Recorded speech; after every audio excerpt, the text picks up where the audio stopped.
let's bring our shadows down again a little bit. There we go. We don't want anything too crazy because we don't want to be messing too much with the darks on his shirt. Unfortunately, he's wearing all black. So now we're going to again invert that layer, because the only things we want to affect are pretty much the edges of his body. So I'm actually going to make my brush a bit smaller. That should be good. Again, it's a soft brush. There we go. So I'm just going over those edges. We'll lose a bit of definition to the highlights, but what we lose there, we gain in this sharpness and this depth. Think of this less like a, less like we're being photojournalists and more like we're designing the poster for a rock show, for a Battle of the Bands. So I'm doing this with literally every bit of him that has white on it. Undo that one. Anything that has a highlight on it or a white edge, I'm going to draw over here.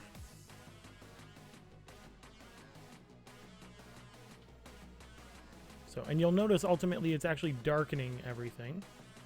So I'm going to I'm blending into his shirt a little bit. What else can we pull the highlights up? The lights don't particularly need it. We can do it on the microphone. That really makes it pop. We'll even do it lightly on the second microphone. We'll leave the third one far in the background. And I'll see what I can do with these petals here.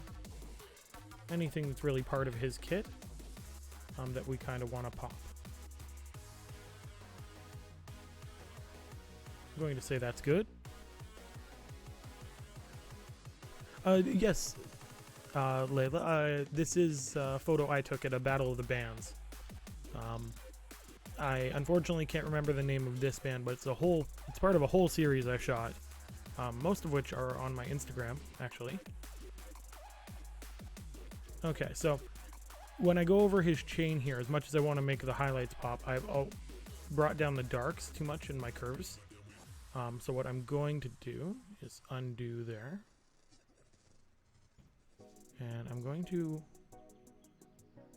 go over it there and double click my curves layer to readjust. So my shadows are a bit too dark.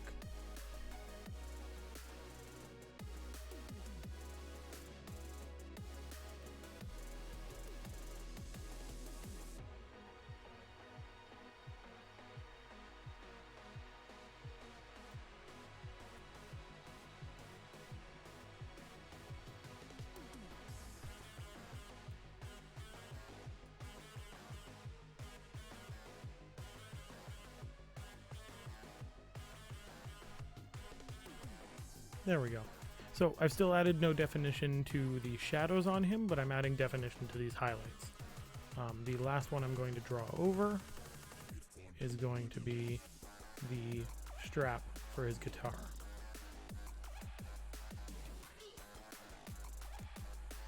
So now if I turn that on and off, it's minimal, but you can really see some highlights, especially with the microphone. I'm not getting much out of his guitar as much as I'd like to. Add a bit more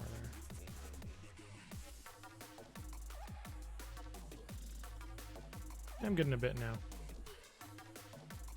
So if we take our original, we've brought out the highlights in him and brought out the shadow in everything else.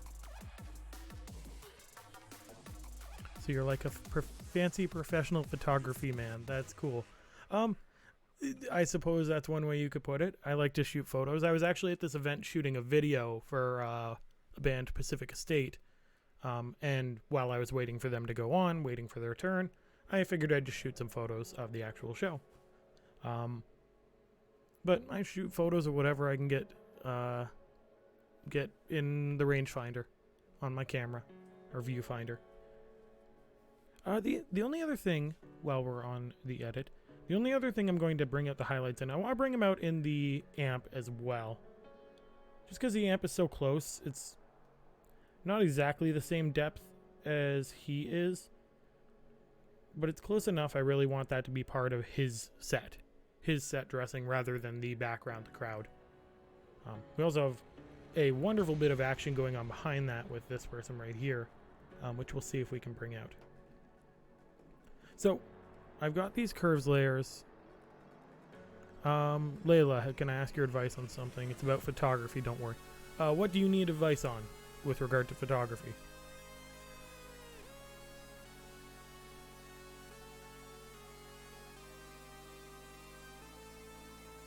While I wait on that.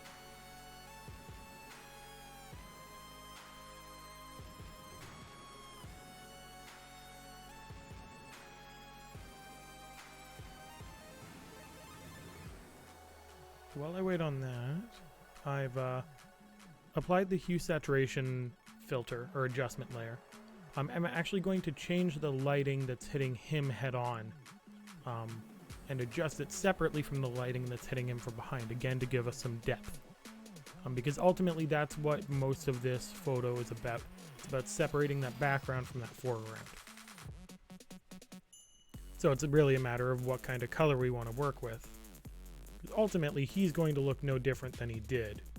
He's going to look something like that, but our other lights will change color. And then we can change color on his highlights as well.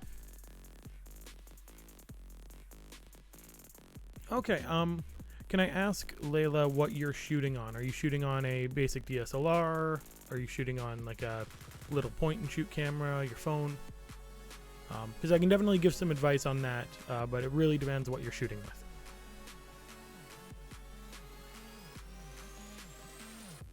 Also, I think for color for a shoot, I'm going to go with this purplish light. Yeah, I like the purplish. Don't worry, we'll fix the colors of the audience as well.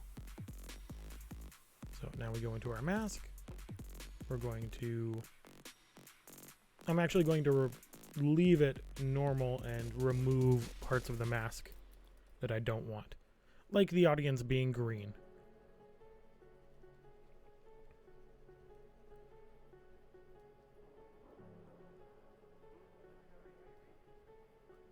Now I am still going to have to apply a different hue to them,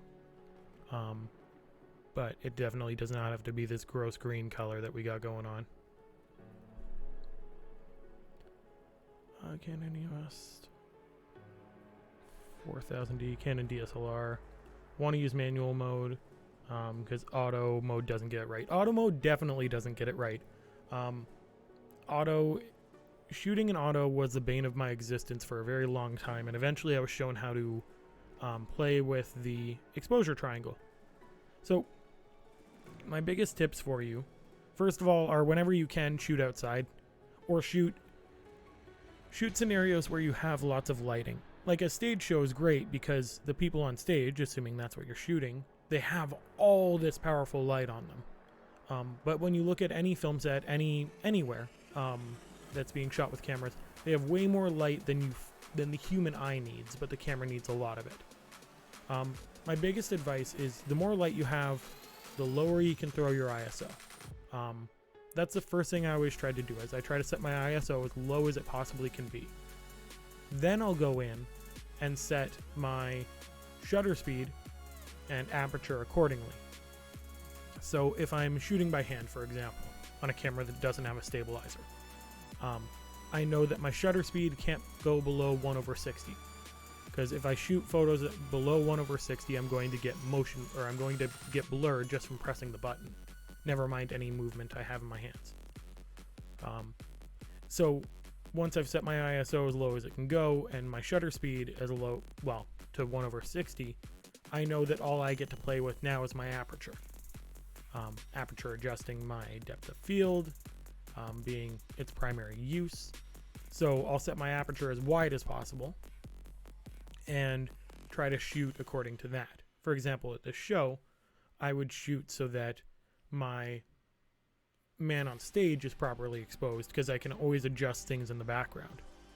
things that I'm not necessarily going to play with in the edit. That said, you don't always have the luxury of everything working out like that, right? So I'm just focusing on this mask. What I tend to do is I think about what I can fix in post and what I can't. Depth of field, for example, blur in the background, is something I can always add later. I need to fix this mask. I can always add blur to this background if I want to, and I might. But I can't. One thing I can't do is remove noise, which is the biggest issue with our ISO. So I always prioritize ISO over anything else, and that's why on Canon they have the different priority methods: aperture, shutter speed. I forget what the third one is, but so knowing that I can't fix my ISO when it all comes down to it is what determines that that's my first thing I need to consider when I'm shooting. My rule of thumb, different cameras are different. Like the Sony camera that I'm shooting on right now can go up to like 112,000 ISO. My original Canon Rebel that I first started shooting on could only go up to 6,400. My rule of thumb for a basic DSLR was I never shoot over 800 to 1200 ISO, or else I get too much noise. So I can play around with every setting between there.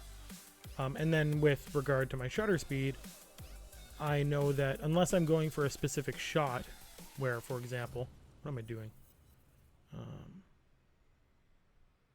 There we go. Unless I'm going for a specific kind of shot, like a car in motion, or going for a blurred shot, like shooting a waterfall, for example, I know that my shutter speed is pretty much the most flexible thing I can work with as long as I'm above 1/60. So if everything's too bright and my ISO can't go any further down, I can always bring up my shutter speed. It's one of those games where when you adjust one thing, you have to play with the others. That's why they call it the exposure triangle, because everything affects everything. But yeah, it really depends on what you're trying to shoot. So give me an example of the kind of photo you might shoot. I don't know if you just shoot when you're out and about, or you want to like get into model photography. So what kind of thing are you shooting? Cameras are definitely complicated. I count myself very lucky that I've been able to take a couple of different photography classes in my various college programs. And at this point, like, once you've learned the basics, it's all about building your own style and continuing to try to learn from others. I really don't like this creepy dude right here. Might edit him out. We get to watch that in action. So right now I'm just pulling all this green out of things that I don't want to be green. Even though, again, I'll probably edit this guitarist out and that photographer. But just in case I don't have to worry about it too much. There we go. So now we've got these nice purple lights. Just seeing if there's anything I really missed. What's nice is we're going from purple to blue. Oh, duh. I have to edit the lights off of him because we don't want his highlights to be this greeny yellow. We want a different color for that. So everything that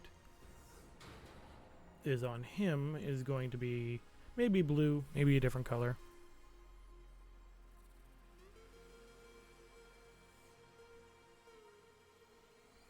Okay, so take a photo of your dog. Your dog's, speaking from experience, animals are frustrating because animals like to move, right? Your best bet with an animal is set your shutter speed relatively high. Like, set it over 125. Doesn't have to be anything too crazy because your dog's not exactly a greyhound running down a track. So once you've set that, you want to set your ISO If you're indoors, probably around 800, maybe 1200. Unless you have exterior lighting. Exterior lighting totally throws another complication in. But if you don't have exterior lighting and you're just shooting under like house lights, yeah, 1200. I think my camera's set to 4000, but I'm in a basement. Once you've set that, it's about setting your aperture, and if your subject is on the move, having a smaller aperture, so a bigger number, is always going to be better. That way, if it goes slightly out of focus, you're not going to have an out of focus shot of a dog. The wider your depth of field, the more likely he is to stay in focus. I think I'm going to re-add just the littlest bit of purple back into this guy's jeans.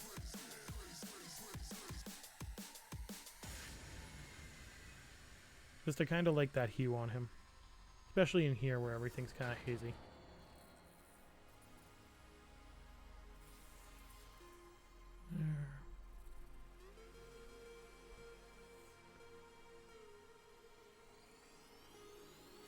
There we go, I'll call that good.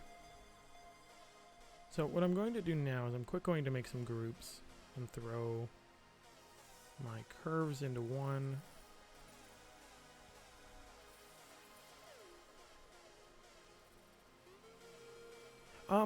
So let's step behind the curtain for a minute. You asked if I had to mess around a bit, take a lot of photos to get it to where I wanted it to be. If I step into Bridge, which is all my files, let's see, what number is this photo? 1996.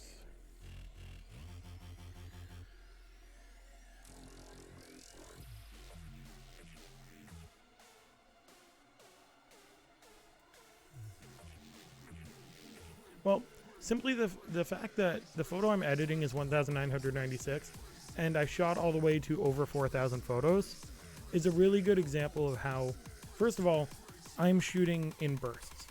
So I'm taking a whole bunch of photos at once, most of which are not going to be good, most of which are me just trying to shoot in the moment to make sure my shot turned out good.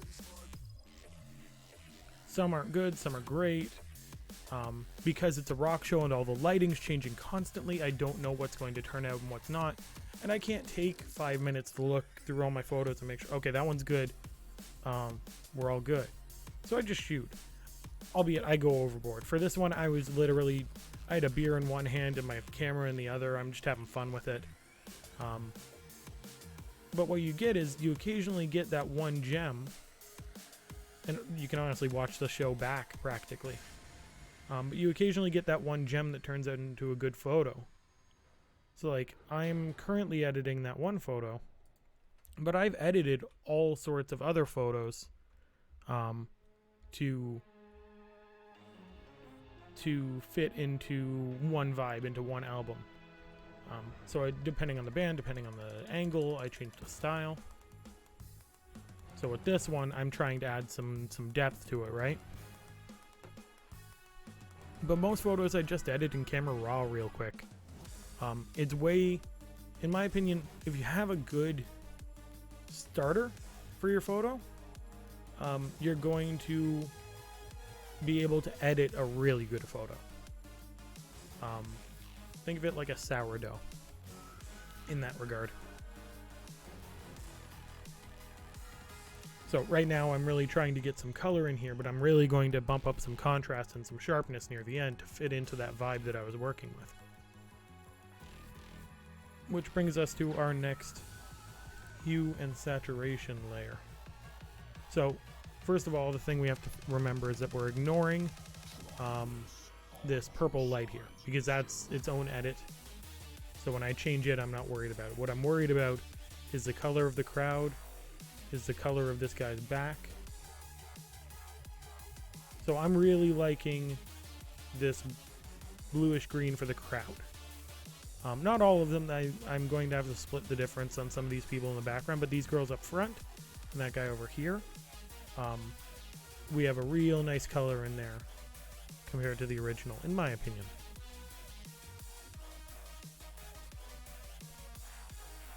Funny enough, at the show, like, it was a rowdy show, but I'm never too worried about my camera. I try to, people, once they see you have the camera, once they see you're the photographer, because this is by the end of the show, or at least one band in, they tend to be careful.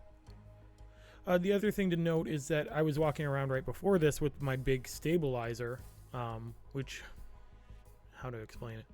It's like a handle and a crossbar with like this big camera mount below it, for shooting stable video. And so they knew that I meant business, and they knew that my equipment probably not the best thing to be bumping into. So most people stayed out of my way. In the case of this shot, I was behind the stage, behind the band. But there were definitely shots where I'm literally holding it to my chest, trying to get a good angle. It's not always the easiest thing.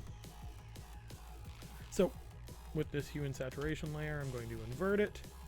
I'm going to draw in white and change the color of our...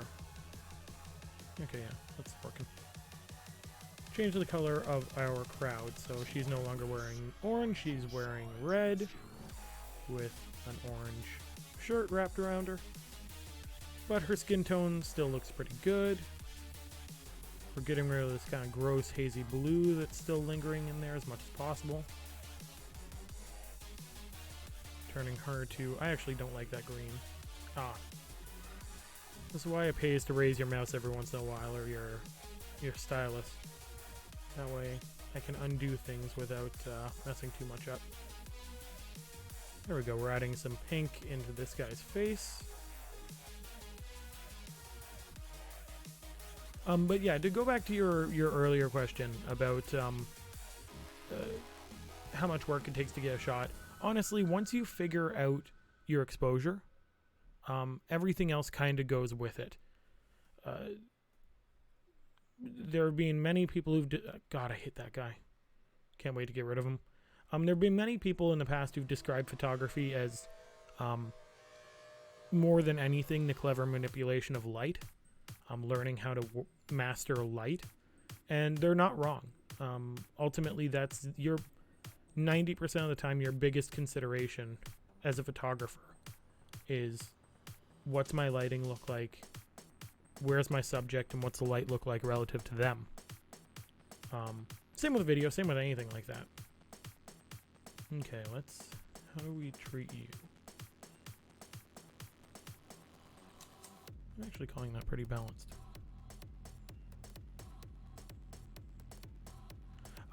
Layla, to answer your question, I currently don't really do many paid photo shoots. It's not...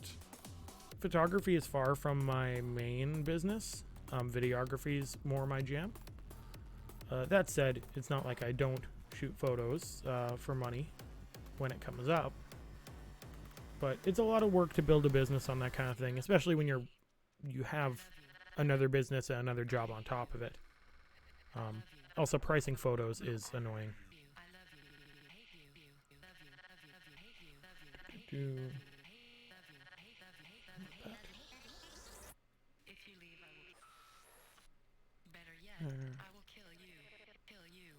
Put in there.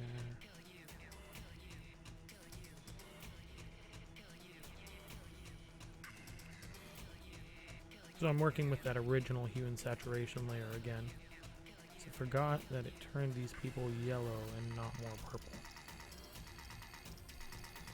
So what I'm going to do is find a hue. Here, come on. There we go. A hue that gives us a background that's a bit more purple.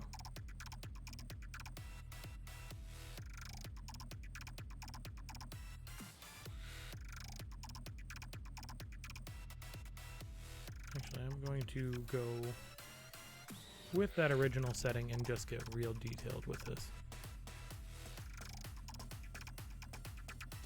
Girl on the bottom right seems like such a nice person. I would not know. I don't spend, if I'm being honest, I don't spend a ton of time at these events chatting with people. Not my jam.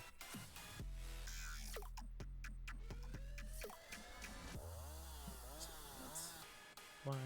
Come on, flip over to white.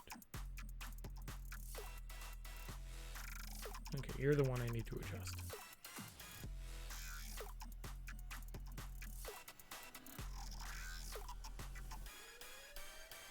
Let me take this one. And bless it. White. And we zoom in. I'm not going to worry too much about the color of the crowd. After all, we have a few other photos to adjust today. But just these obvious blue kind of halos around these people. Something I need to deal with.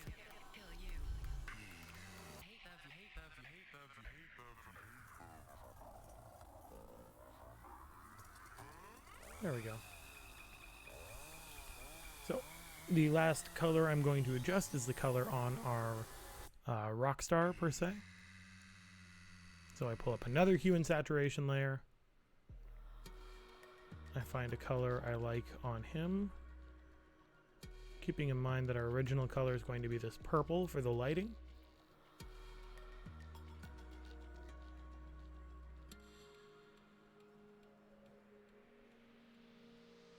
There we go. I'm liking this. I'm liking the cyan. Cyan and purple is a classic combo. And it'll work on our highlights of this guy in order to mesh that pretty well with our main lights. So what I'm going to do... Oh, the little creepy guy. I don't know if I'd call him... He may be funny, but I don't want him in my photo if at all possible. So I'll be getting rid of him.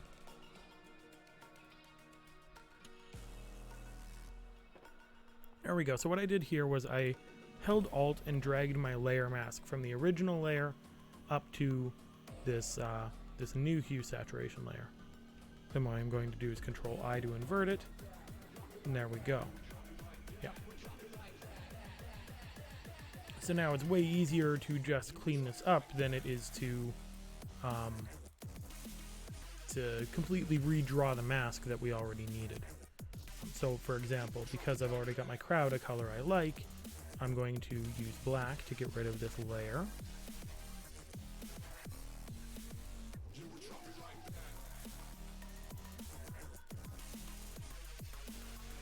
There we go. Let's get rid of some of that blue there.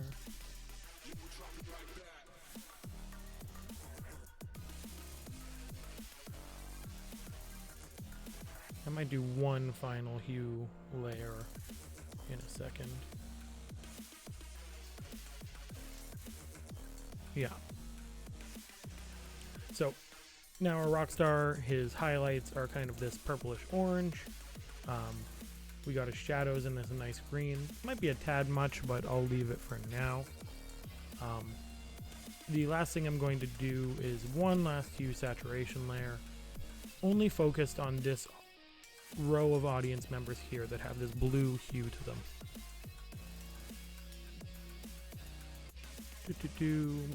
Some stupid program editing. I'm editing on Photoshop. This is 2018. Let me double check. I forget when I last updated Photoshop. Not file info. Where is it?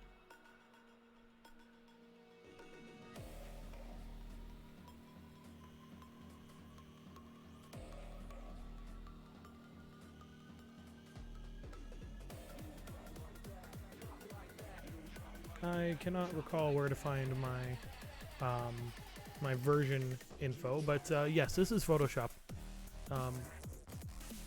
A lot of people don't necessarily play with a whole bunch of layers in editing, but it is what I recommend while getting started with editing, because it's easier to learn starting with this kind of stuff than it is to pick it up as you go, which is something, honestly, I've had to do in a lot of regards. Where was I? Oh, another hue saturation layer. So I'm just focusing, I'm using this guy as kind of my banner. He's going to tell me what color everyone else is going to be. So my goal is to get him, come on.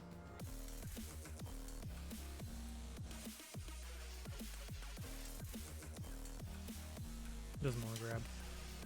So we'll use my mouse. So I'm going to get him a color that matches the lights. So I'm looking at something like that. They still got this greenish hue around them, but for the most part, this compared to this is pretty good. I might push it a little bit further. My goal is to not discolor his face too much, but I might have to.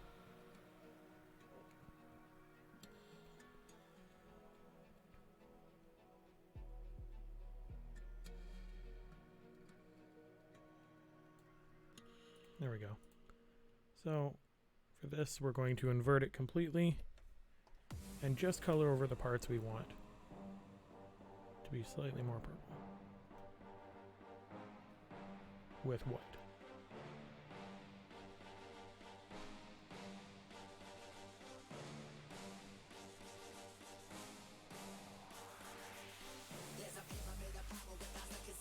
There we go. A little bit better. Jesse, hey, how's it going? My week is pretty good.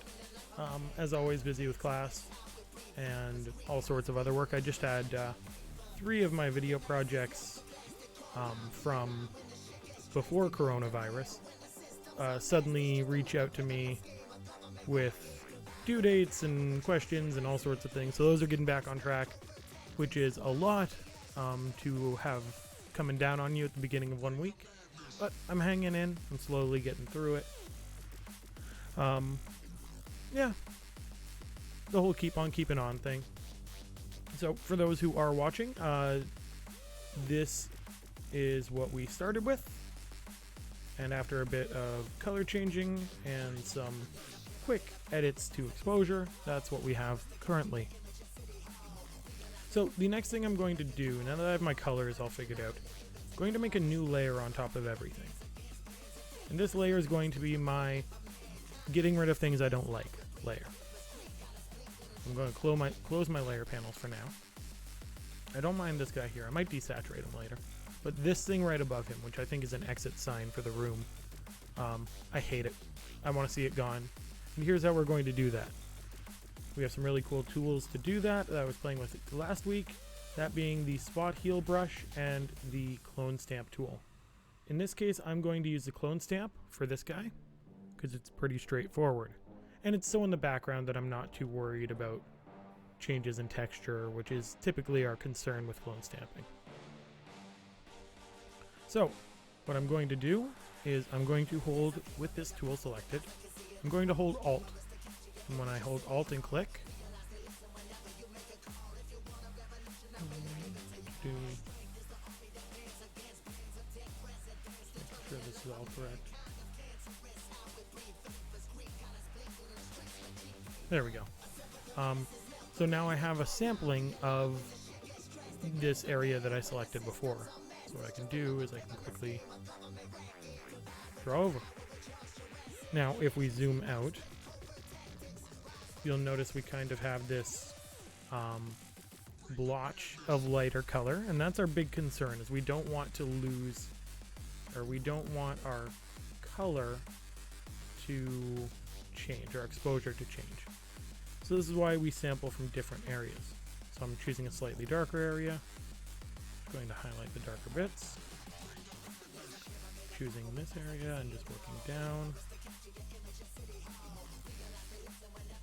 And I'm not looking to make this perfect. That's a task for another day. What I'm looking for is to make it less obvious. So I got darks here, so let's play with them over here. Got mids here.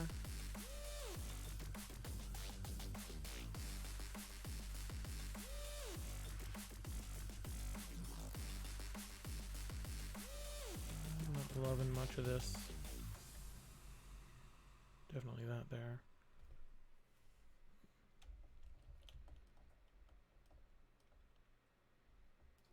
I don't hate it, but I don't love it. It's one of those things you can keep playing with for hours.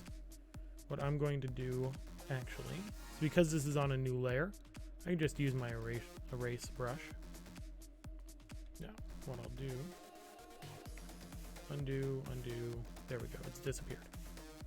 So I'm going to erase very lightly the edges. And I know it's come back, that's okay.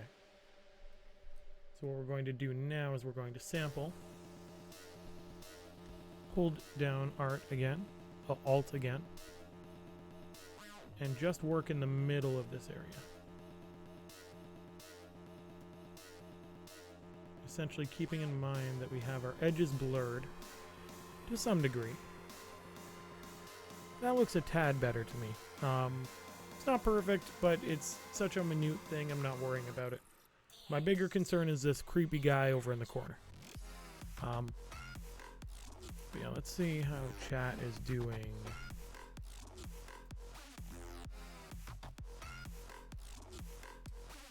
And take a sip of water. So how are all of you? Again, Layla has definitely figured this out. Feel free to ask questions. Yes, that guy, that's a very, very good summary. I would just be calling him the creep in the corner, but yeah, he quote unquote just wants to be friends.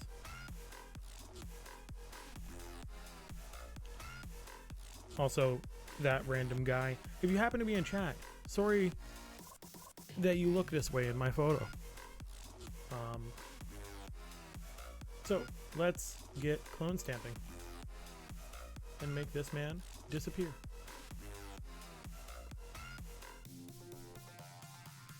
Oof, that's a tough one, Jesse. You can't, if I'm being honest, you can't seem to catch a break with all this stuff. I do hope you're well. I hope that it turns out negative and all of that.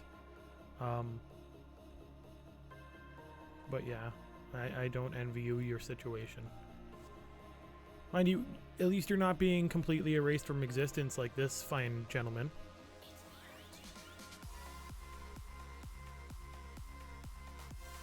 So the big thing again to note for everyone is that I am regularly sampling from new areas to mix this up. We don't want it to look like one just big blob.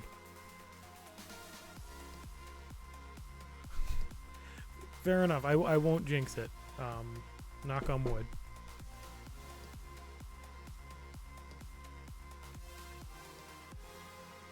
Let's resample. Brighter area. Okay, and then this becomes tough because we've got this hard edge of the amp here that we want to work with, but we need to get rid of this guy's shirt. So how do we treat it? What do we do with it? Well, with certain things, like this person here who's behind our creep, what I'm actually going to do is use the person to recreate a shape. It's a tad too far. I don't want to mess up my amp there. And then I'm going to redraw that shape using this tool. For other things, I'll use stuff like the clone stamp tool. So once I get rid of a bit more of this guy,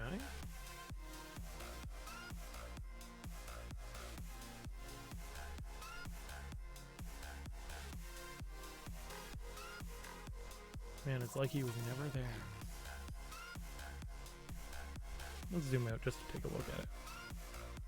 That's not bad. I can definitely clean that up. We got a bit of highlight up top that I don't love, but all in all, that's not terrible.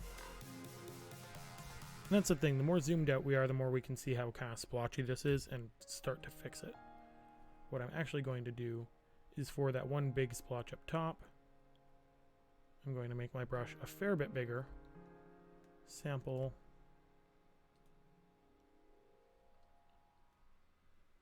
That's a tad better.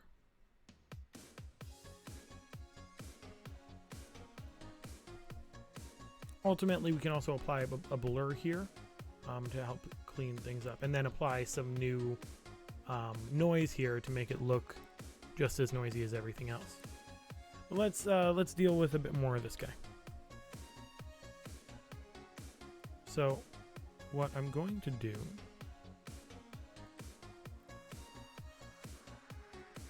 is take another layer, and I'm going to hit Control-Alt-E. Control-Alt-Shift-E. It's hard to keep track of all the, yeah, Control-Alt-Shift-E, which gives us a clone. Hey Dan, I'm glad you're enjoying the tunes. Monster Cat is lovely enough to have a $5 licensing charge per month for unlimited use of their music database. So I use it for all my Twitch stuff. But quick getting back to this, what I've done is I've taken a complete stamp of our existing photo, just as it exists. So what this allows me to do is now turn off that layer and start making adjustments here, and then I can lay it back over and kind of combine the two. So that's exactly what I'm going to do. I'm going to use a clone stamp. I'm going to grab more of this person's hair in layer 1. After I make my clone stamp not 150 pixels wide. 58's good. Grab some of that, throw the hair down here.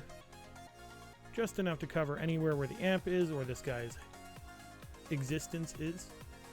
I'm doing the same thing with some of this green.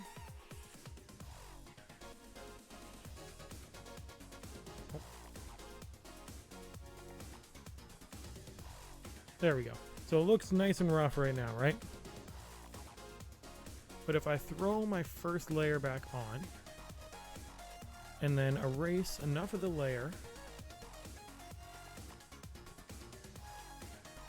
or even I take my first layer, mask it so that, yep, that'll be perfect. So I'm going to invert it for now so we see the original, or the edit we're making. Move down, and I'm just going to mask in anything that I wanted to keep. There we go.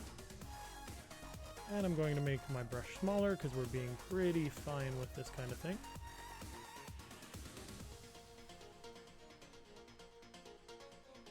So I'm masking in that amp.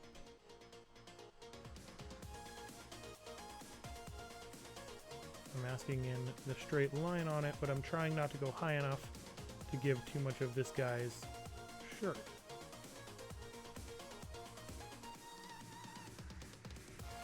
And if we don't like something, it's as easy as switching back over to our black and painting out the part we don't like. Take those highlights there. There we go. The only other thing I'm going to adjust, I'm going to give a bit more shape to this person's head with our clone stamp again. Sample from here. Nothing too crazy. Now it would help if I were clone stamping on the right layer. There, and then we go back to our eraser, which can adjust our clone stamp layer without damaging anything.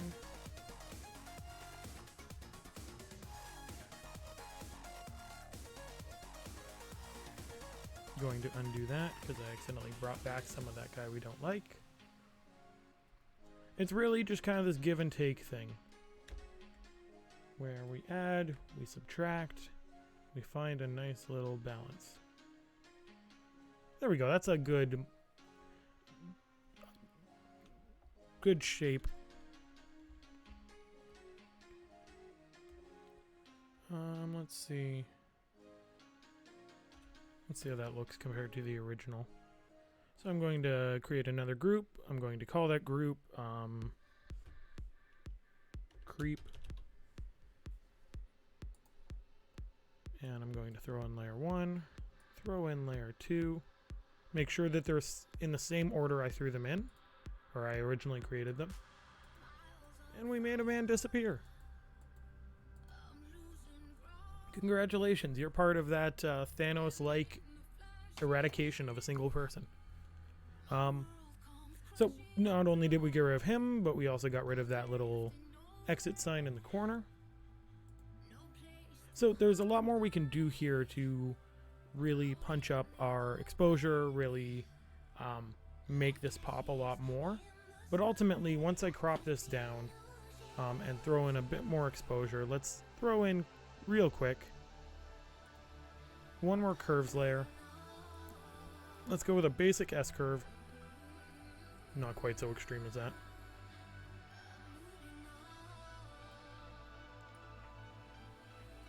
Basic S curve. Let's bring down our highlights just a little bit.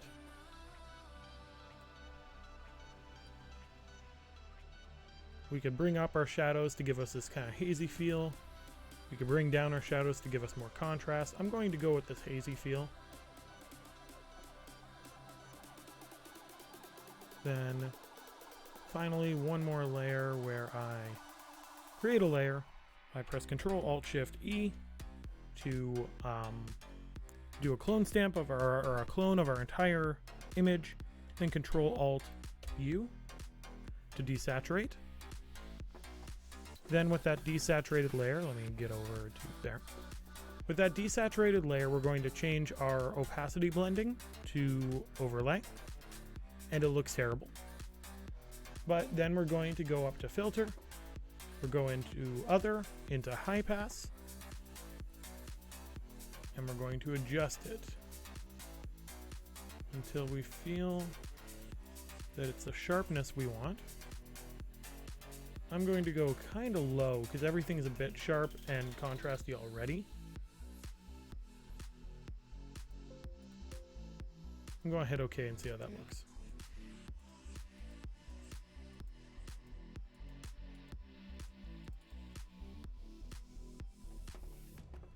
I'm going to quick go back, cancel. I'm going to do that one more time, but let's push it to a bit more of an extreme. So layer, Ctrl-Alt-Shift-E, then Ctrl-Alt-U, then we go to overlay. I might even go to softer hard light, but we'll see in a second. Filter, other, high pass. There we go. I'm going to push it up to 34, just for shits and giggles. We're going to add a mask on here and invert that mask. This is one of my favorite steps to do to a photo because it really brings it together at the end. So we're going to draw on here with our brush tool. We're going to make it large enough to really make a dent on things. 100 pixels, 150 is good. So then we're going to draw in white on anything we want sharpened. And I'll give you an example here. I really like the strap on his back. Let's sharpen it up. Same with his guitar. All these highlights along the edge, or even along his shirt, those highlights. Microphone for sure. I'm going to sharpen that. Let's see what we can do with this chain. It may not be obvious right now, but you'll see in a second how much this can make something pop. All the pedals, everything with a hard edge and strong highlight, I want to deal with. Same with that coil there, shoe. Let's treat the amp, again, like it's in the foreground rather than the background. Just drawing all over the front of the amp. I'm trying not to catch too much of the audience, because again, I want him to pop off the background. Go. And finally, his hair. His hair is really going to pop, I suspect. There we go. So this might be a little bit too much. We'll see.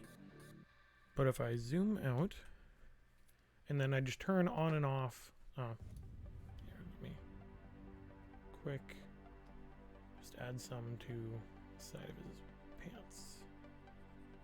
There we go. So if I turn on and off this layer, you can really see, especially like I said, in his hair, you can see it in his chain, anything, his shoes, you can really see those areas pop, which is awesome. It gives it that rock kind of vibe. We can play with sharpness on other people in the background too, but I'm going to call that pretty much it for this photo and move on to the next one. So the last thing I'm going to do is I'm going to crop. I'm going to crop to what ratio do I want? 2:3 maybe? 2x3 is too much. 4x5, which is Instagram's favorite for the record. 4x5 seems to work. It keeps him in our rule of thirds, keeps the audience in a rule of thirds, keeps our highlight point in a nice corner. I'm no longer loving this microphone jutting out of his side, and I would edit that normally, but right now we'll leave it for sake of this. So I like that. I'm cropping it. Actually, before I crop it, I'm going to save a Photoshop file. That way, if I ever want to come back to it, let's call it Stream Rocker Photoshop. That way, if I ever want to come back to it, I have the whole photo to work with, not just a segment. Let that save for a second. Oh. There we go. So then I'm going to realign that.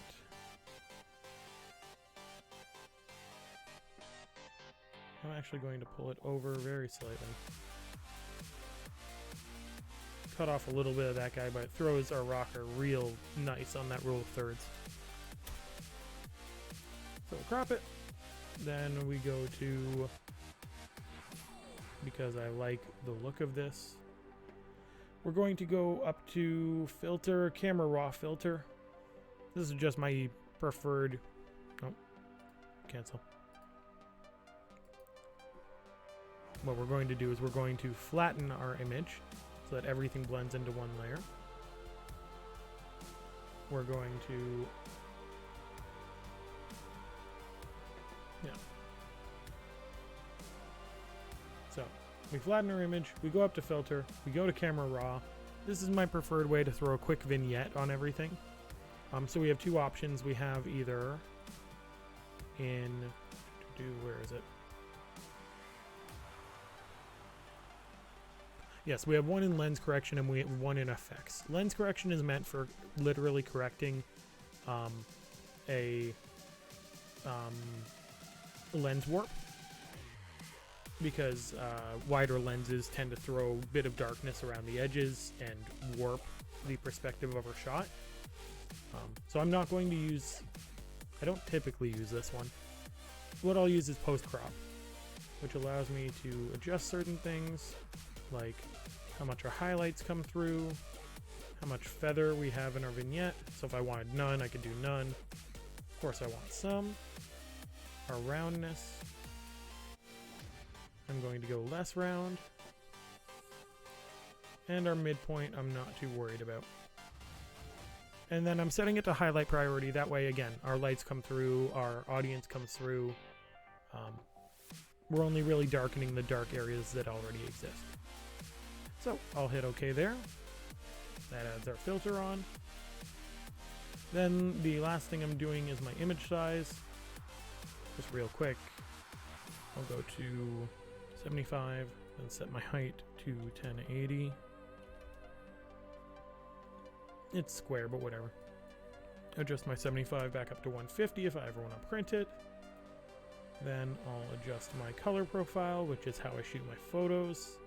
I'll adjust it so it's sRGB, which is our internet standard. And then I'll finally save my PSD, because that's how my life goes.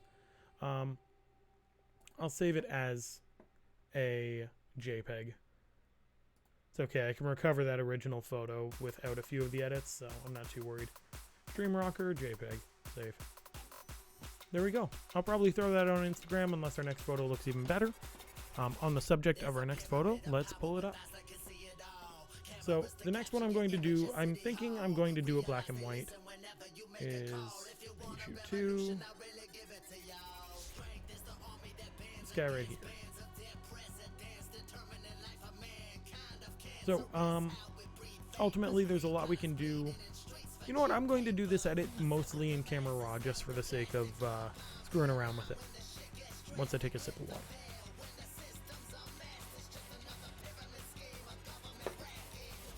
So when working in camera raw, all your main controls are right at the touch, like right in front of your fingers. So first thing I'm going to do is I'm going to set it to black and white. Again, normally I desaturate in Photoshop and edit there, but in this case, we're really playing around with it. So, because we're playing with a sunset, let's bring up some contrast. Let's bring our exposure, we'll leave our exposure as is, and start playing with our highlights, shadows, etc. First, I'll go to a tone curve.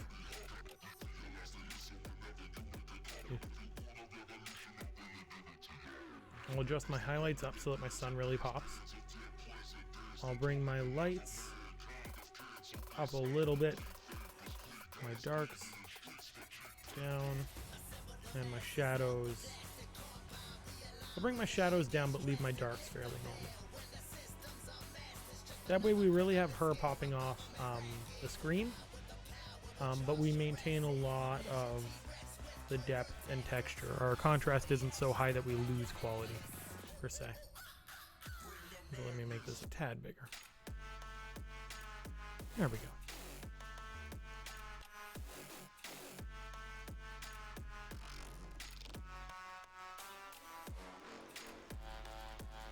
I'll do it this way, that way you guys can actually see my controls.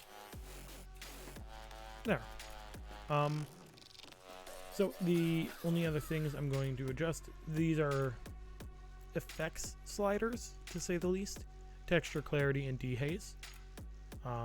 They each have their own purpose. In the case of this, I'm just going to play with them until I like the vibe I'm going for. So I'm going to increase my clarity, which increases noise, but also adds sharpness. Texture is one I'm not the biggest fan of, so I'm going to leave it 0. And let's bring my dehaze up. Everything's a bit brighter, but we have a lot of nice clean shot here. Now what we get to do is play with what were our colors. Ultimately, our colors are not there anymore, but they once were, and we get to play with the exposure on them. So things that were green, like my grass, I can adjust. I can make them lighter, I can make them darker. I'm going to leave them nice and dark, and then bring up my yellows to give us some texture on that grass. I'll bring down my orange slightly so that my sunset doesn't take over my entire shot. And then our reds. We're not really getting much use out of the reds there, so I'll leave it. Same with our blues. We might get some magenta. No, we'll leave it. No worries there. So next up, I have some options as far as creative effects and other independent filters, graduated filters, ellipse filters, all sorts of things that I can apply. For example, if I'm not loving how bright this is, how clear it is, how nice and clean it is, I can add something like my graduated filter to add in some effect that only impacts certain areas. Everything is white there. It affects more. Let me go with a different color so we can see it. Red. There we go. Everything that's more red is affected more than everything that's less saturated. So I'll turn off that mask for now. What I'm going to do is I'm going to add more contrasts. I'm going to pull my highlights down just a tad. I'll pull my shadows up, but my blacks down. There. And my exposure just down a tad. 0.2 of a stop. Finally, texture, I don't care about. Clarity, I do, but I'm going to up my desaturation. That way everything stays kind of dark. It's going to add kind of this gritty feel. I'm going to reduce my clarity a little bit. My goal is not to totally ruin the trees and everything around. So, after I'm done that, I'll go back to my normal tools. Let's see what I can do with some split toning. Split toning is always fun. Actually, I'm going desaturate my shadows, my highlights. I'm going to add in a nice red hue. And then my shadows, I'm going to go with blue, but very, very, very, very subtle. And we'll go with more of a cyan. That way it doesn't add to make purple. And then we play with our balance. So if I really wanted to push the red, I could. If I want to push the blue, I could. I'm going to push it slightly more toward red. And start playing around with my color a bit. Like that. Yeah, if I go too much into yellow, it'll just build on the sunset. I want to actually fight against it. Let's play with the hue of my sun.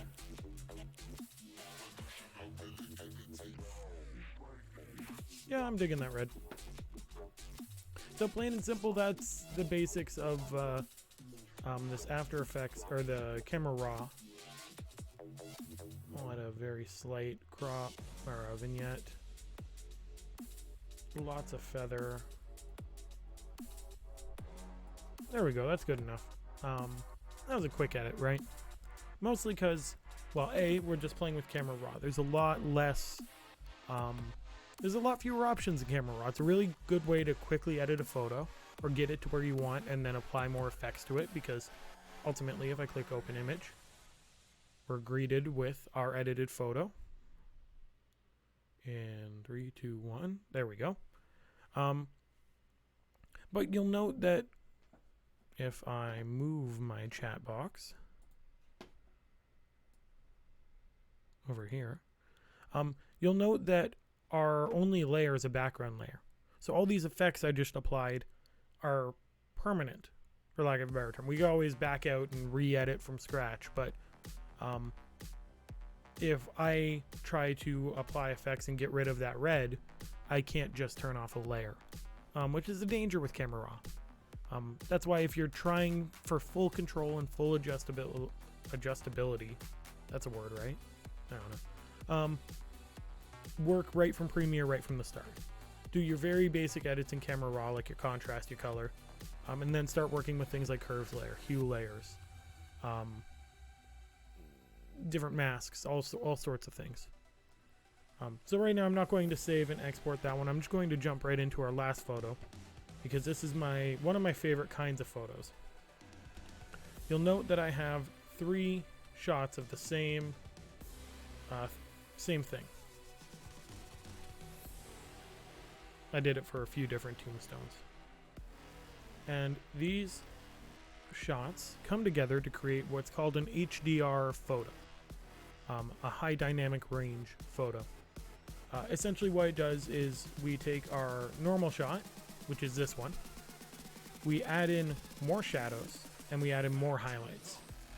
It gives us a lot more to play with for our final version of the photo. So what I'm going to do is I'm going to select all 3 photos here, and in Bridge I'm going to go to Tools, I'm going to go to Photoshop, and I'm going to go to Merge to HDR Pro. And once we give it a second, because this is kind of an arduous process for Premiere, or for Photoshop, so much so I think I lagged for a second. What this process eventually does is gives you a fully edited photo. It's doing its thing, it'll take a second, so bear with me.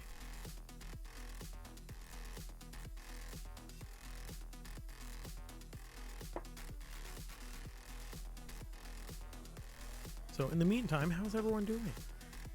I actually have a decent little audience going on. Last stream was a couple people came, a couple people went. Didn't mind too much, but it's always nice having people to talk to, right?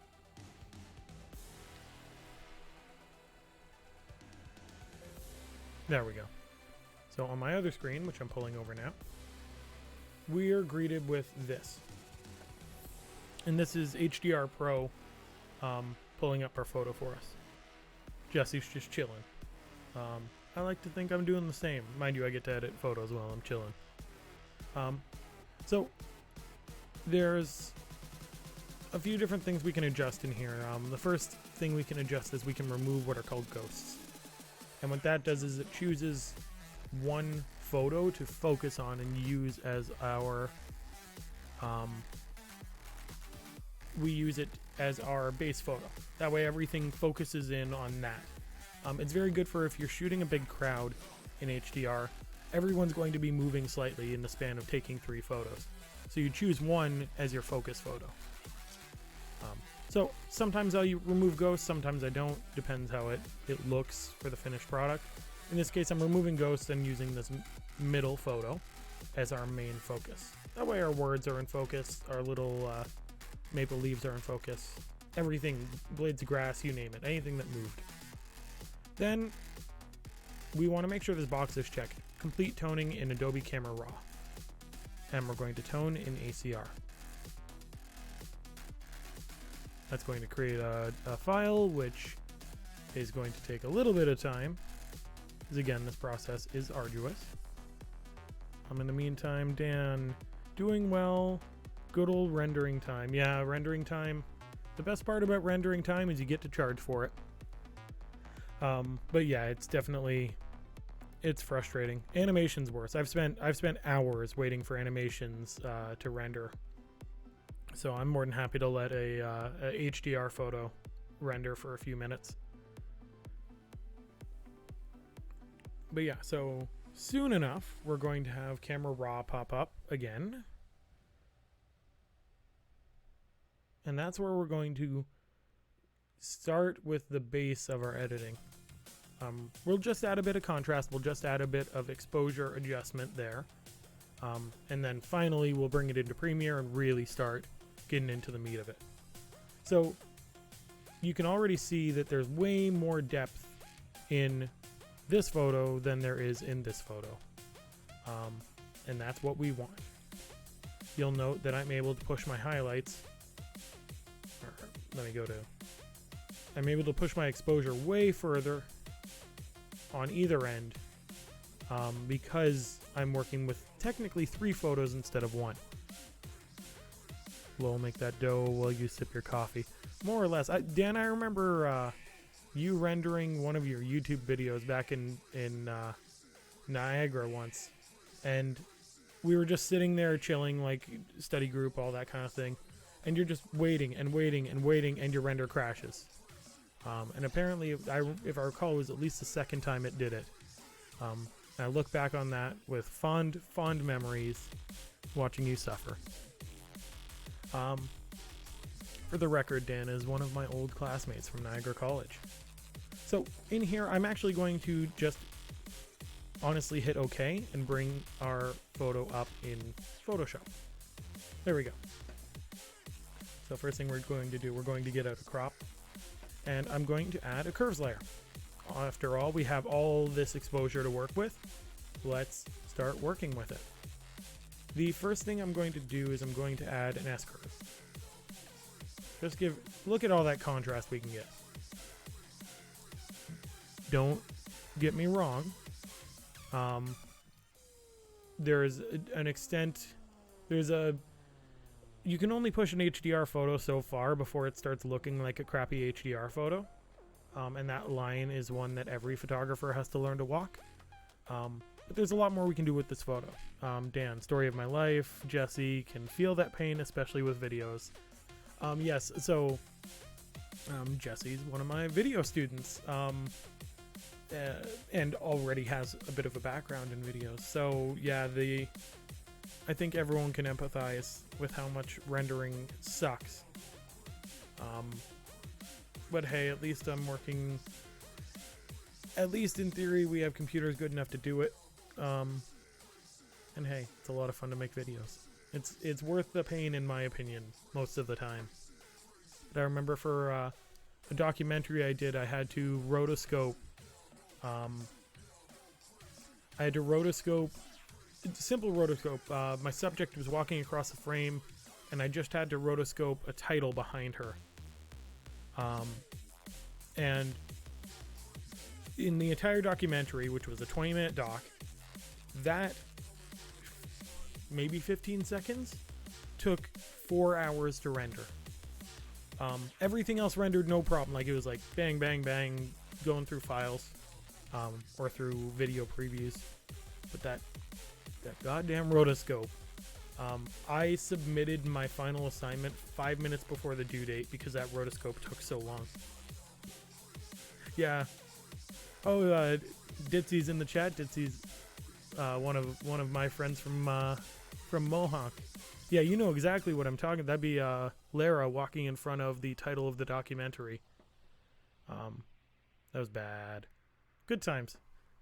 So, getting back to the photo, we have this HDR we get to play with, which lets us have a lot more freedom in bringing out highlights, bringing out lowlights of our video.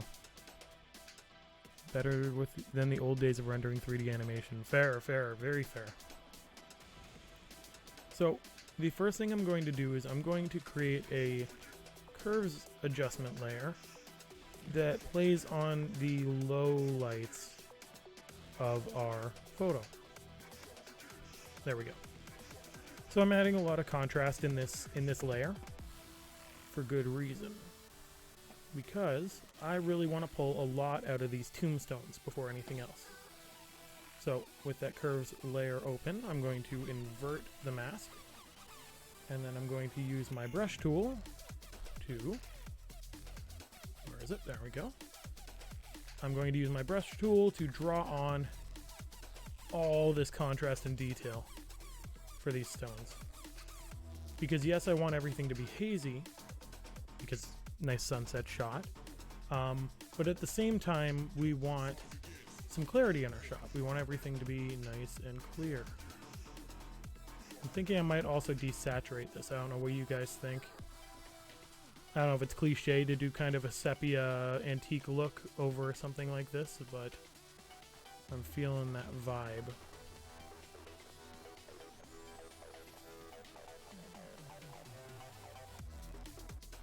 There we go.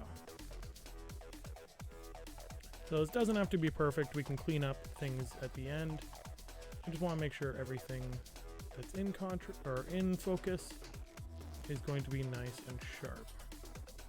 And you'll note that because we're working with a curves layer, we're not just making everything dark, so the light parts of this shot are going to still be lighter within our shot.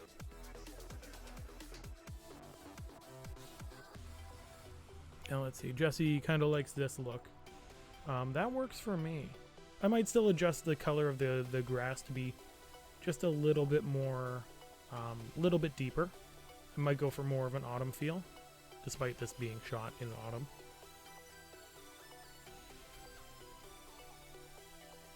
But essentially my goal is that everything in the light is going to be hazy, and everything in shadow is going to be clear but dark. So right now I'm working on that clarity side of things.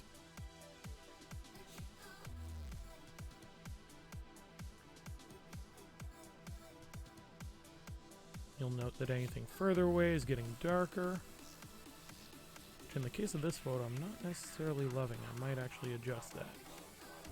But let's do some quick passes.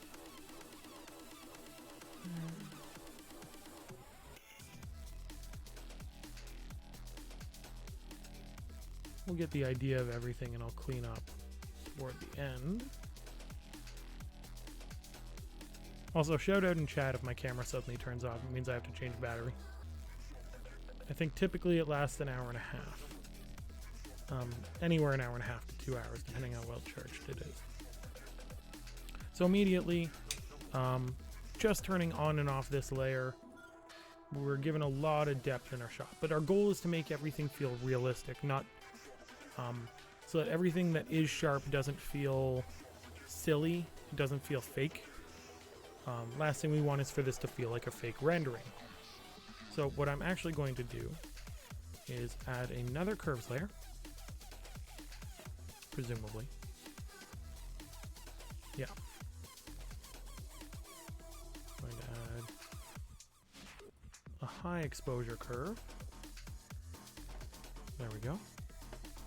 And I'm going to be very careful with this layer. Make it nice and small. Turn it off. We're going to zoom in on these tombstones. I didn't even realize there was a spider web there. Man, I love my camera. It's a lot of detail. So what I'm going to do now is I'm going to add this high exposure. I gestured at my screen. Bad habit. This high exposure along every one of these highlights. This highlight edge. So 20 is too small. There we go, that should be good. So I'm going to add it along the edge and then remove any excess light that pops up. You'll see what I mean in a second. Oh my god, the spider web's so pretty, the magic of my camera. Yeah, 47 megapixels, just doesn't quit, that's for sure. Yeah, I think, yeah, this is 100%. This is without technically zooming in on the photo in any way.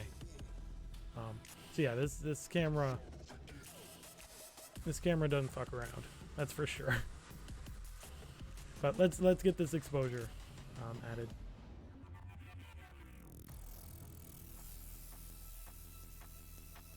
I'm just lightly going over this edge. What's awesome is I have my stylus set to a pressure sensitivity. So the lighter I press, the lighter the effect applies. So if I press lightly, I get that. If I press hard, I get that.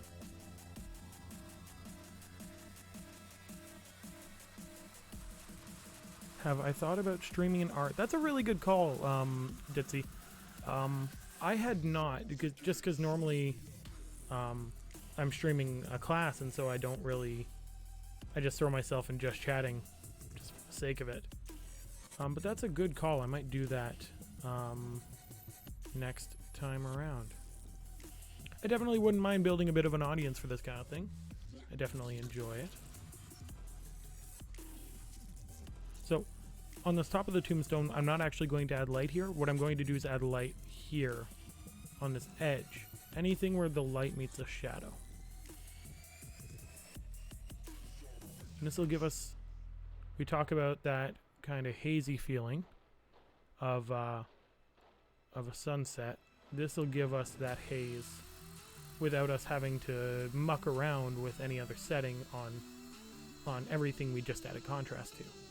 I'm going to add a little bit more haze here, but I won't necessarily go all the way down.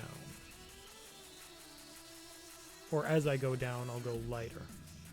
I'm going light here. I'll go even lighter here. So, can't even tell it's there. And by the time we're at the bottom, I'm not worried about it. So we start on the next one. And we go heavier here because we have so much direct light hitting it. That glow though. Yeah, so here, let me zoom out and show you.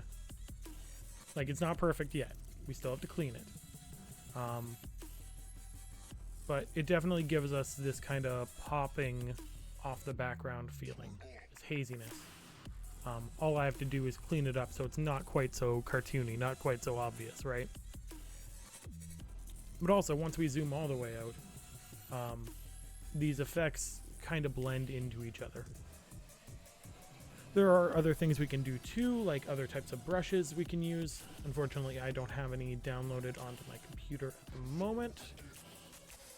Yeah, everything else is wet media, special effects. I got dry media brushes, but those won't be useful. For the record, just Ditzy while you're in here, I always like to show off. This was the original photo we had edited that we finished off on about 20 minutes ago. Compared to the original, we just changed all the colors, we added some contrast. So that's hopefully what we're doing with our HDR photo now. So let's add in more of that glow.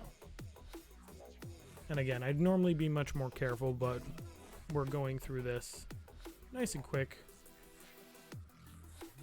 Oh.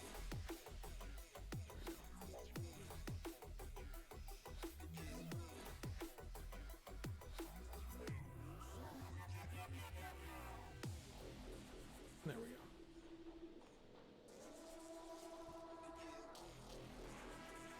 So I'm noticing, see, we got so much more shadow on this guy than the first one. So I'm going to work with this back edge rather than the front one to give us that haziness. And then work our way across the top here. Think of it like the light just kind of creeping around the corner there. Creeping over the edge. And let's see what I can do with the spider web. I'll definitely sharpen up the spider web toward the end. Let's see if I can't give it a bit more highlight.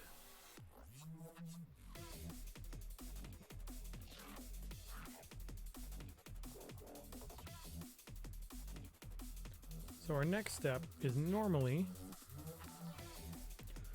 Our next step, thanks for the host, Ditzy. Alexa, stop. Somehow Alexa heard that. I said its name. Never say its name, ever. But yes, thank you very much for the host. That's always appreciated. Same with follows, likes, any sharing. This is new, but it is something I am very quickly finding I love to do. So I always appreciate it. Okay, we're going to go light down this edge again. There. And then see how much we got this hard line of highlight? We're really going to emphasize that. Drawing over it now.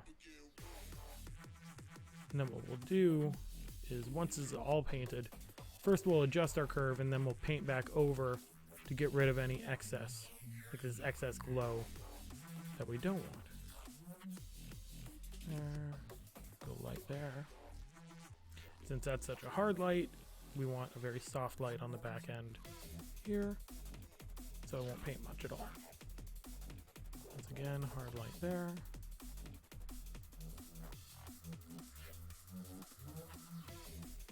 So brushing over that one, all our nice edges here, and soft. Back to it. One more.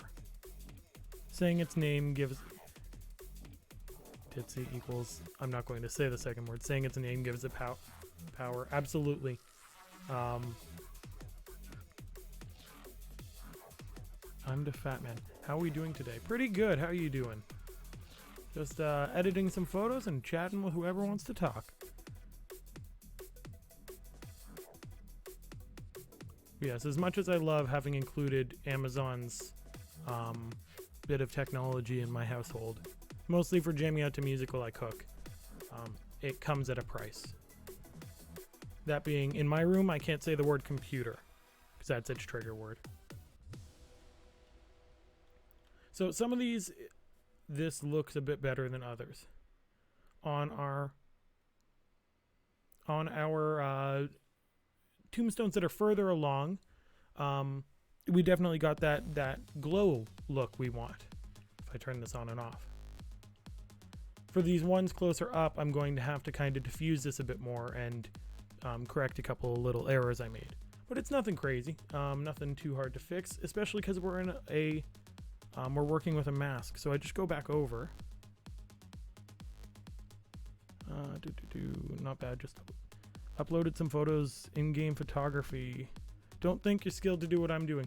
Honestly, it's more a lot of practice than it is a lot of skill. And hey, feel free to follow along. Feel free to take some tips from what I'm doing here.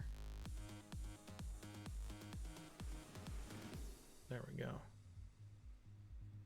So I'm just taking I'm taking all the glow off of this on the background. All the stuff that still touches the tombstone, I'm going to leave because that's the glow we want. But the stuff that highlights our background is what makes it clear that it's an edit.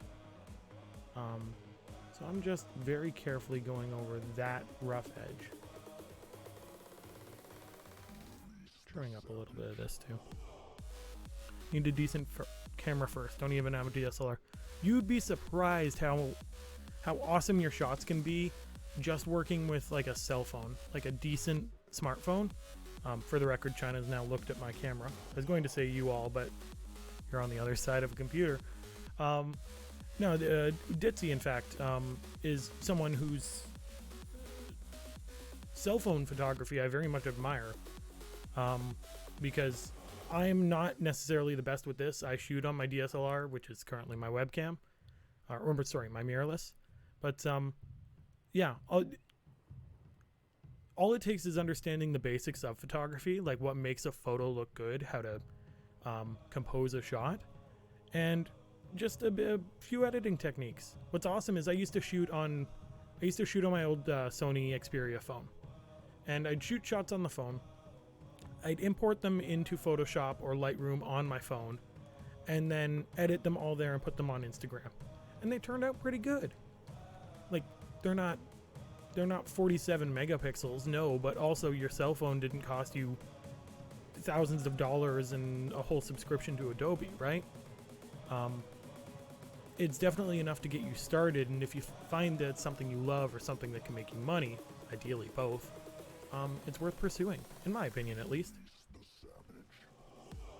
I need to stop getting so riled up though, because I get distracted from my tombstones. Which is not a sentence I thought I'd say on the stream, but hey. So again, I'm just cleaning up all this. See this glow here on like the bushes in the background? Clearly that doesn't actually exist. Jesse, what's the difference between a mirrorless camera and a standard DSLR? So, that's a hefty question. Ultimately, mirrorless cameras don't have a mirror, but that's not a helpful answer. The way that normal DSLRs look or work is that when you look through the back of the camera, you are looking into a mirror that reflects what's through the lens, or it's reinterpreted into your viewfinder on the back of the camera. A mirrorless doesn't have a mirror. It doesn't even have a shutter technically, because what happens is you look through this mirror, and then when you press the button, the mirror goes up, the shutter opens, takes your photo, all those things go back down. It's a very old way of cameras being built, albeit in this case it's digital. In a mirrorless, there is no mirror. It's one sensor that is then going to a viewfinder that shows you exactly what the sensor is seeing. And if you look through the little viewfinder, like look through your camera, you're seeing a little digital screen. It's really awesome. It makes the camera like half the weight of a normal camera, if not more, or if not less. And it lets you see all the different effects and settings you have going on at once, because you're not just looking through a mirror. The downside is it eats up batteries, like Cookie Monster eats cookies, and it tends to cost more. The sensors are a bit bigger, it's newer technology, and so it's a bit more expensive right now. If you have the money, I swear by them. If you don't, a full-frame DSLR is just as good an option. And if you don't have the money for those, like those are professional cameras. If you only have the money for a Canon Rebel DSLR, which is like a crop frame starter camera, go for it. Like if that's what you want to pursue, go for it. Worst case scenario, you don't like it, you have to resell it to someone or return it for a refund. Best case scenario, you find a hobby that you love, and then you tune into my stream and I show you how to edit photos to help make your photography even better. What else? We have Jesse saying, been looking into getting a DSLR. No clue what you should be getting.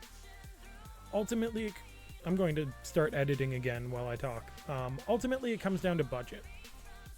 So if you've got a lot of money and you have a bit of experience shooting photos, then yeah, start looking into full frames. Start looking into the cheaper end of DSLR or of mirrorless. Barring that, if you're looking at Canon Rebel have some solid cameras for starters. That said, I know you're a Mohawk student, and as long as you're a Mohawk student in journalism, you have access to Canon Rebel cameras to book out and practice on your own. So, assuming we leave lockdown and you can once again book out equipment, try them out. Honestly, if you're in any of my classes in the coming semesters, I can bring in my Sony if you want to try it. Like, as long as you're not throwing it at the wall and destroying it, I have no problem with you taking a couple of photos, right? Getting to know people and talking to other people who shoot on cameras will let you know what cameras have what functions. Because some people hate mirrorless. Some people love a good Nikon or a good Canon full frame. So it's partially the specs, partially the money, but it's also personal preference too. So real quick, I'm just going to back out and look at these. There we go. That's a bit better. Our glow isn't too obvious now. I could diffuse it a bit more if I wanted, but we'll leave it be for the time being. Love taking and editing photos. Been doing it for a few years. Don't have a whole lot of actual experience. Well, if you're continuing to take journalism, you'll have a camera, a photography class with, if you're lucky, with Scott Kenny, who's an awesome photographer and an awesome teacher. He's the guy who got me into photography.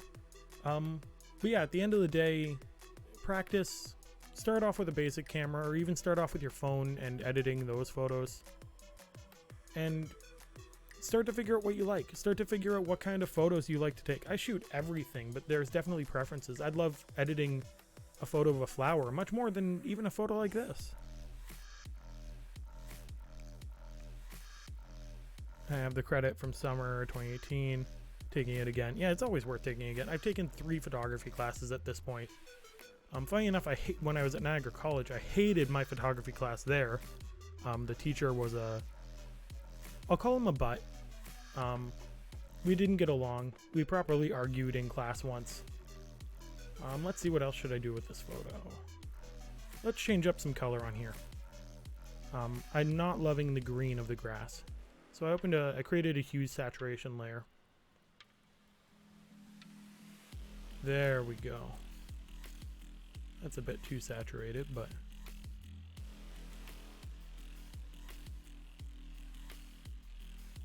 I'll leave that alone. But yeah, I remember we had an argument where I had an assignment where I had to shoot a sports photography, and me being, oh, thank you, Ditzy. I'll be back in 3 seconds after I change battery.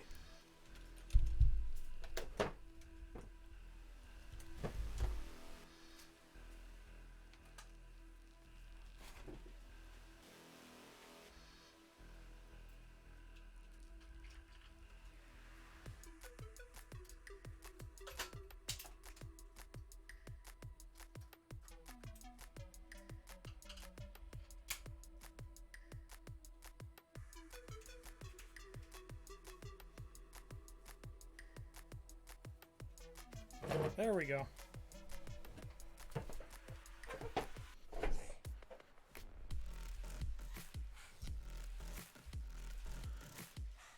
Okay, let's see what happened to chat. My cam is back, which is good. Means 2 more hours of camera life. Layla, you're asking about the Rockstar picture. Here, I'll just I'll pull it up real quick. Nope. There we go. So, not the best edit in the world, but definitely definitely something worth looking at. And then we're going to jump back to what I'm working on currently. But yeah, so as I was saying, I had to shoot sports photography, and I decided to shoot an esports. I decided to shoot a Smash Brothers tournament. And to say the least, he did not like that I took such a loose definition of what sports are. Also, thank you, Layla. I'm pretty happy with that photo. There we go. So invert this layer.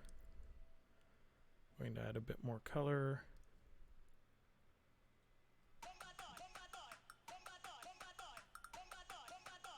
So I'm very lightly drawing over with this hue saturation layer. Because I don't want everything all that dark green that I had, but I want a variation thereof. What I can also do, if I really wanted to, is draw a really thick layer of gray rather than white or black, because it works the exact same way. Gray is like 50% of both, right? See, Ditzy, I completely agree. Esports are real sports. Looking back on it, I was being a jerk, because what he really meant was shoot high-speed photography. Like high action, high shutter speed. But the guy was a dick.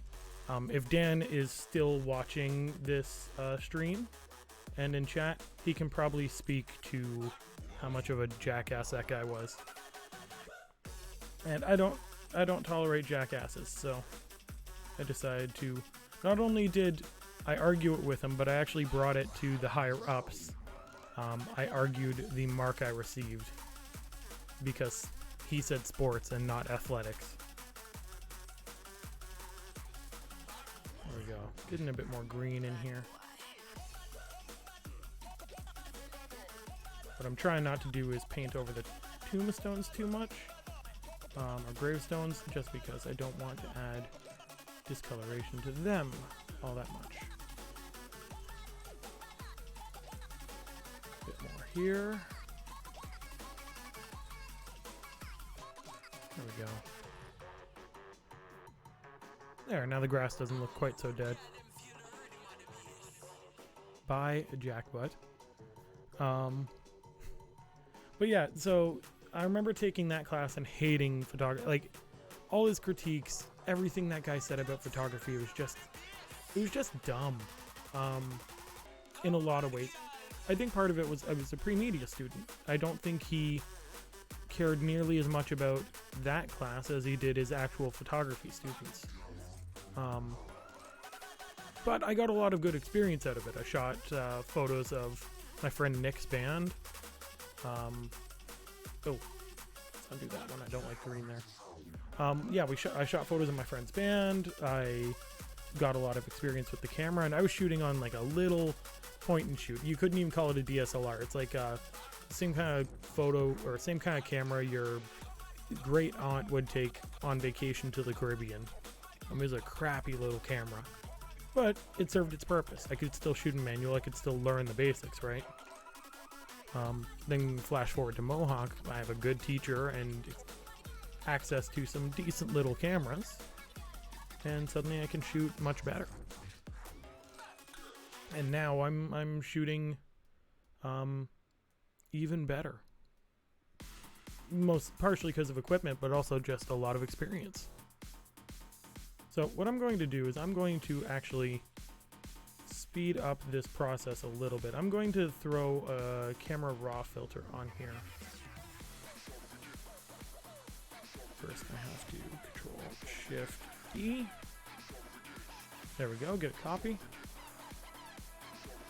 I'm going to do camera raw filter. I really want to start editing that background, and I don't care to do 16 different layers of editing.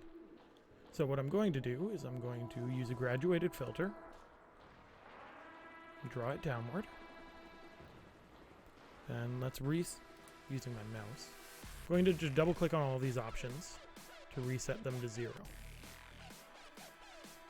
Because with camera raw, it's going to take the last settings you used for your filters, because the idea is that you'd be editing a lot of photos in this. So I'm resetting it, and then I'm going to start playing with things like my color temperature. I'm really liking throwing some yellow in the sky. My exposure I'm bringing up so I can bring up some of that sunlight, but it'll also bring up my contrast so my trees pop a little bit. We'll bring down my highlights slightly. It'll bring down my sun a bit, but it brings down the brightness in the background over here too. Beyond that, shadows, let's bring down. That way that glow that I put in before on my tombstones pops a bit more. Whites we don't need to adjust. And I'm going to bring up the blacks a little bit. Actually, I'll leave that for the end. The only other thing I'm going to do is I'm going to add a little bit of clarity.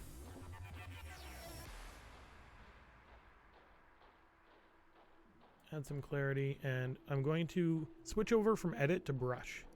And I'm now creating a negative brush. Oof, my brush settings are huge. Size 4, feather 100, flow, yeah. So what I'm doing now is I'm just going to quick remove. Like I said, everything that's red is being affected by this filter, right? So now I'm removing the effects on the tombstones. I'm going to be pretty general about it. I'm not too worried if they seep through a little bit. I just don't want any harsh effects on all that work I just did. Although this one, I'm actually going to leave it. Oh, come on.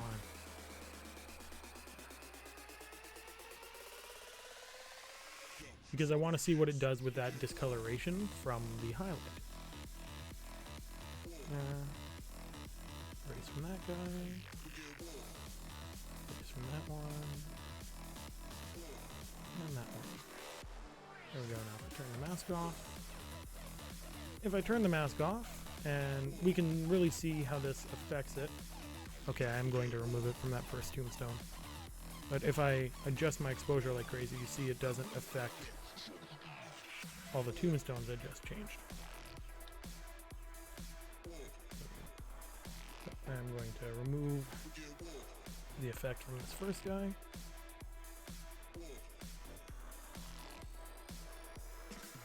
There we go. This way we still have a glow, but it's not as crazy as before. So I'm going to now hit OK. And once that takes effect, there we go. So we're going, essentially all we did is we've upped the brightness, we've thrown a lot of yellow in there to really create a contrast between our foreground and background. The only other thing I want to do, well, there's a couple little things I want to do. First is I want to add some haze. And I'm going to do that by creating another curves layer. And the only thing I adjust is I bring up my darks, my blacks. And that gives us this hazy kind of sunlight, summer vibe, you know, gives us haze. Now, the thing I'm going to do is I'm going to use a gradient to create a filter, just like I did on my camera raw, except in this case I'm doing it within Photoshop. So I'm going to create a gradient ramp. It's going to be black and white. Make sure it's diffused pretty well. And then bear with me because I don't know which way it'll draw. I want it the opposite. There we go. So I'm going to keep drawing and redrawing that until this filter fits the vibe I'm going for. So I'm aiming a bit more down. My goal is I want that background to be hazy because of the light. I want my foreground to be hazy because of my edit. I think this is pretty much nailed it. And then finally what I'm going to do is I'm going to go bring my exposure. God, I hate the exposure setting. Never mind on that one.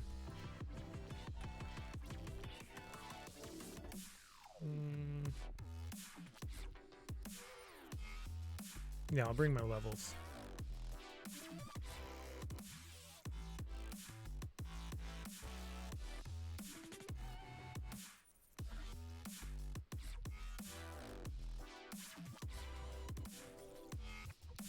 What's it look like if I remove that?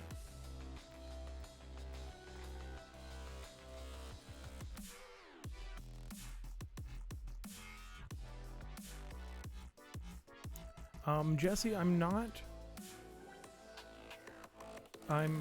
not familiar with whatever that word is. Care to enlighten me? Also, I'm removing this layer. This layer is useless. What I will do is first I'm going to save this as Sunset Graves as a PSD. Maximize compatibility. Then I'm going to crop it, and I'm going to add one more filter. So let's crop this to 2:3 again in this case. So thing to keep in mind when cropping is what platform you're going to be outputting to, right? So in the case of Instagram, for example, Instagram really loves square crops, and it really loves 4:5 crops, particularly in portrait. Instagram's designed to be vertical, designed to be looked at vertical, and depending on the crop you're using means your photo gets more space or less space on the phone. So saving in square, saving in 4:5 vertical tends to give you more real estate in Instagram, whereas saving in 2:3 wide or 16:9 like normal film resolution gives you a lot less space. That's why if you make a video for Instagram, it's better to design it to be square than to film normally, just because it winds up very small on the camera. Same with, well, Instagram stories or Instagram IGTV used to be only vertical. Now it accepts horizontal layouts.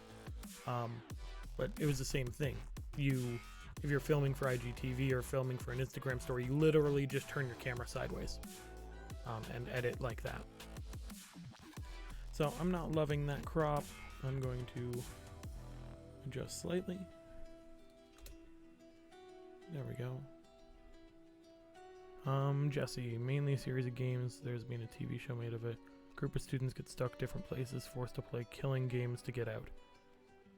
Okay, fair enough. I know it's not the same thing, but I've been reading Assassination Classroom, and I'm a big fan of Dead Man Wonderland, so I can empathize with the vibe of that kind of thing. So the last thing I'm going to do to this photo is... The second last thing I'm going to do to this photo is I'm going to create another layer. I'm going to Control-Alt-Shift-E. I'm going to go to Filter, Camera Raw Filter, and I'm going to add what's the word? Vignette again. So I'll go into Effects, Post-Crop Vignetting. Look how much difference that makes. That's really what we've been missing. I've been missing a lot of dark in that grass at the bottom. So we pull our midpoint in, we change our roundness slightly. We decrease our feather or increase our feather. And we make sure our highlights are allowed to come through. So I don't care about the vignette up top, I care about it down below. So I'll hit OK on that. We'll let that load. There we go. That pops so much more. Gives us so much more depth. Finally, the actual last thing we're going to do, we're going to make one more layer. We're going to go Control-Alt-Shift-E. That will create a stamp of our current layer.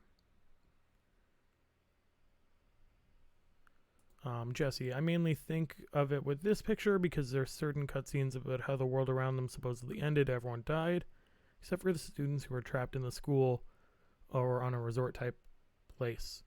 Interesting.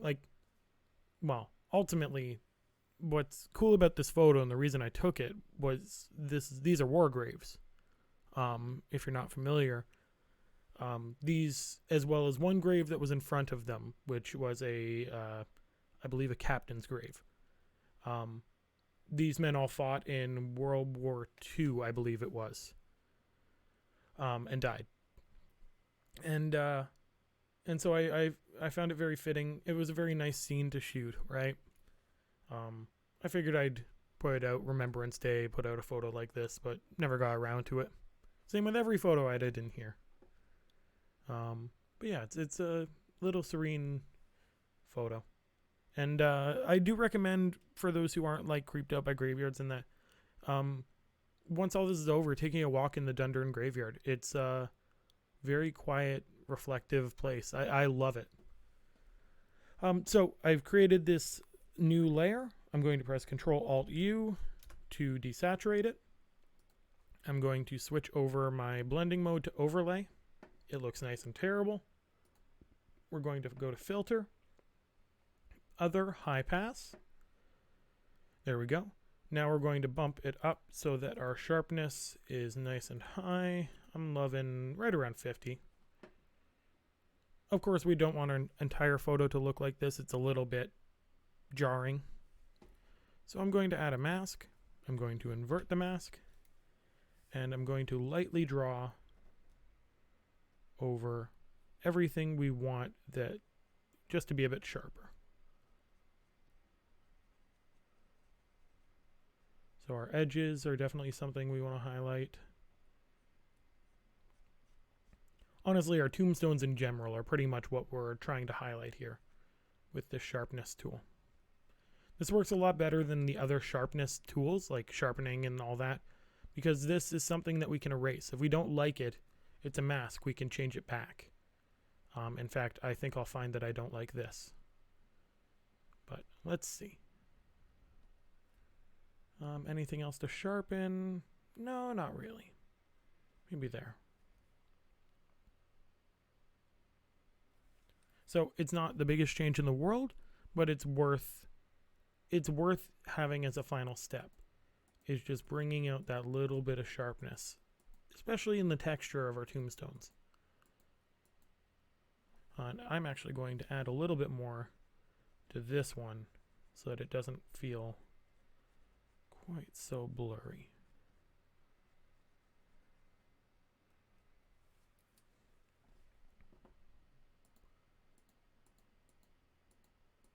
That's better, and I'm going to remove a little bit just from the name there. It's a tad too sharp for my liking.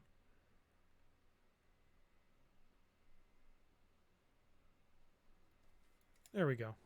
It still pops, but it's not quite so sharp. There, that's more like it. I'm going to call that a decent little photo. So this is where we would now go to image size. What I tend to do is I'll set it to 75 resolution. Then I'll set my height to 1080 to make sure that it fits on a normal screen. Then I set my resolution up to 150. 75 tends to be good enough for a computer. 150 is good enough for a decent print. Plus, it also gives us a lot more resolution to play with if we wanted to zoom in on the computer. So now, if we were to look at the idea of what is the full-size photo once this image size changes, there we go. Our photo at 100%. Bear with me one second. I need to lock that back in. There we go. Our photo at 100%, full zoom, or sorry, no zoom at all, is this large. We get a ton of detail. Our spider web didn't disappear, which I forgot about again. We have all this darkness, all these highlights. I didn't really play too much with the fact that this is an HDR photo. But if we compare this to the original, here, let me just throw all our settings into one group. If we compare this to the original, we've got, well, this is the after, and that's our before. Like, look at that difference.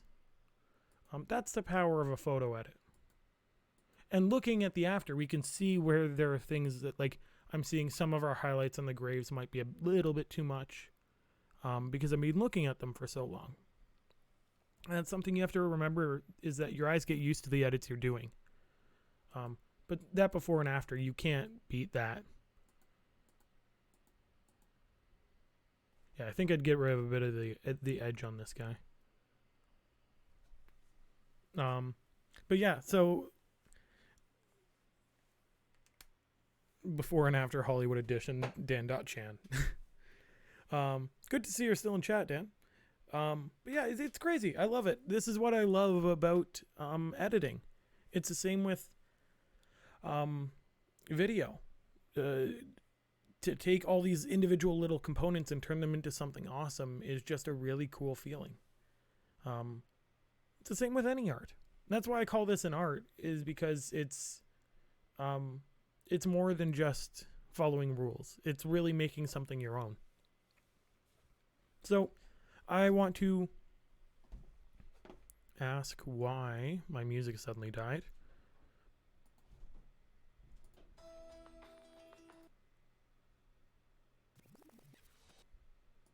There we go.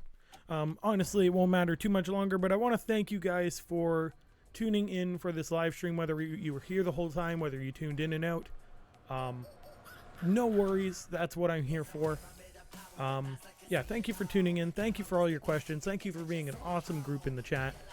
And on that, feel free to tune back in next week. Same time, same place. So this channel at 5 p.m. on Wednesday. I also teach classes all throughout the week, so if you happen to see me online, feel free to pop in. Just be aware that I am teaching a class. But yeah, I hope you guys have a good one. Stay safe, stay informed, wash your hands, stay hydrated, and once again, have a good one.